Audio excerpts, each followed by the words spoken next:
1. Now. I whirl away from the window that overlooks the Thames. A man has entered the room through a door that I didn't notice on my way in.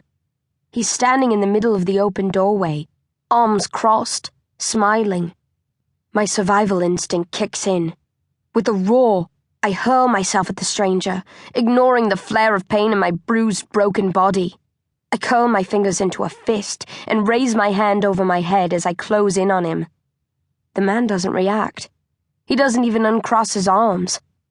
All he does is cock his head, to gaze with interest at my raised fist. His smile never slips.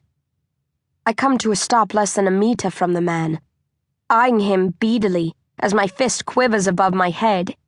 If he tried to defend himself, I would have torn into him, figuring he was an enemy, as almost everybody else in the city seems to be.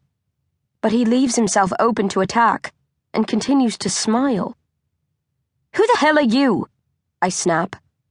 He's dressed in a light grey suit, a white shirt and purple tie, and expensive-looking leather shoes. He has thin hair, neatly combed back, brown but streaked with grey, calm brown eyes. Looks like he's in his 40s. "I am Dr. Oystein," he introduces himself. "That's supposed to mean something to me," I grunt. "I would be astonished if it did," he says, then extends his right hand. "You don't want to shake hands with me," I sneer.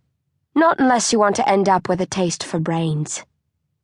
"I was an adventurous diner in my youth," Dr. Oystein says, his smile widening.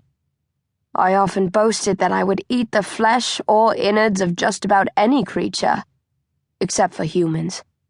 Alas, ironically, I can now eat nothing else." I frown and focus on his fingers. Bones don't stick out of them the way they poke out of every other zombie's. But now that I look closely, I see that the flesh at the tips is broken, a small white mound of filed-down bone at the center of each pink wall. "Yes," he says in answer to my unvoiced question. "I am undead, like you." I still don't take his hand. Instead, I focus on his mouth. His teeth are nowhere near as jagged or as long as mine, but they're not the same as a normal person's either. Dr. Oystein laughs. "You are wondering how I keep my teeth in such good shape. But there is no magic involved. I have been in this lifeless state a lot longer than you. One develops a knack for these things over time. I was brought up to believe that a gentleman should be neatly groomed, and I found myself as fastidious in death as I once was in life. Please take my hand, Becky. I will feel very foolish if you do not." "I don't give a damn how you feel," I snort, and instead of shaking his hand, I listen closely for his heartbeat. And I don't detect one. I relax slightly. "How do you know my name?" I growl. "How could you have been expecting me? I didn't know that I was coming to County Hall. I wandered in randomly." Dr. Oystein shakes his head. "I have come to believe that nothing in life is truly random. In this instance, it definitely was no coincidence that you wound up here. You were guided by the signs, as others were before you." I think back and recall a series of spray-painted Z-shaped symbols with arrows underneath.